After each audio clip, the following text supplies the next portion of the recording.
For the Chef Talk with Kyle Cherek, I catch a drink with Gil Altschul, the chef owner of Grampa's Pizzeria and Gibbs Bar here on the east side of Madison. He is the living extenuation of a cooking heritage that has helped put Madison on the map.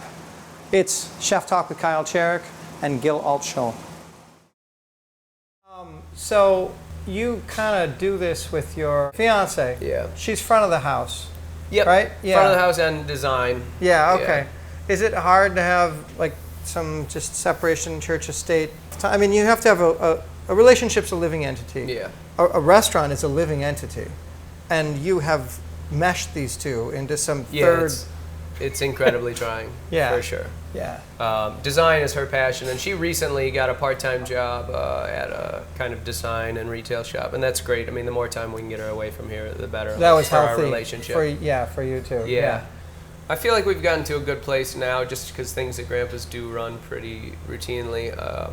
But there was certainly, there were times where if it was just a manager that I was paying and not my fiance, I would have been a lot harder on her, or asked for things much differently.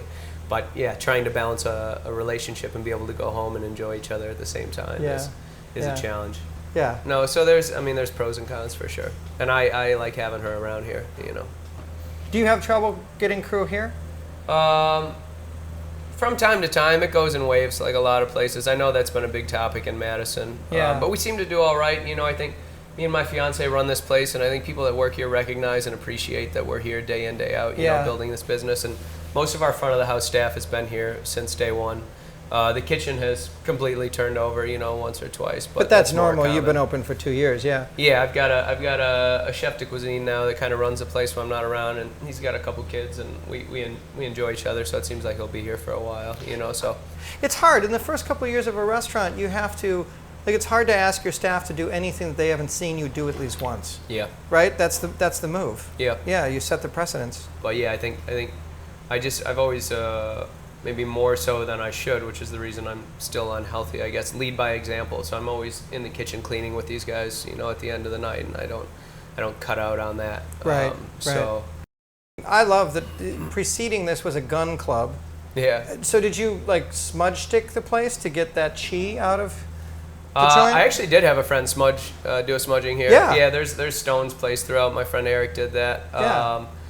But we completely gutted this place, you know, so there wasn't really anything left.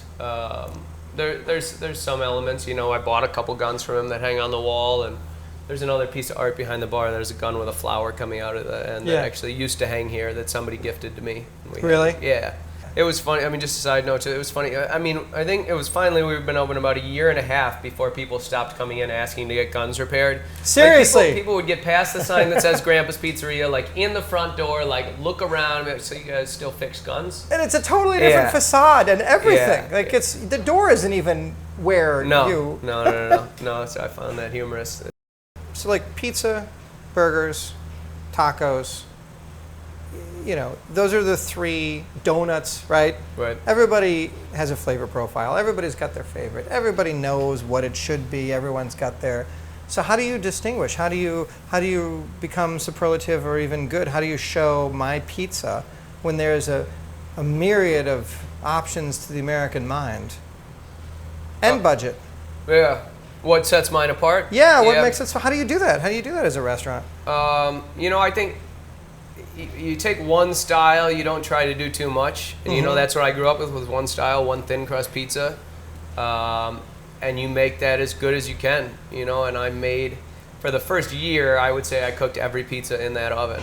And for the second year, I cooked the majority of them still too. And, you know, I know when a pizza is 50% as good as it can be, and it's still good and people enjoy it, but if you stare at 100 pizzas a day for 2 years, you know when it's just right. I feel like that's what we've done over the last 2 years. I feel like we have hit a good stride here at Grampa's where the product is pretty consistent. You know, I have a great depth of farmers that I work with for different products, different times of the year. And I've just really studied it for the last 2 years. If I'm going to be there, I might as well pay attention and try and make it as good as I can, and that's kind of what I've done. So. Party fillets. 1 is rare. Some filet, 1 rare. 1 chicken. Party style. 7 party salmon. 2 mushroom risotto entree.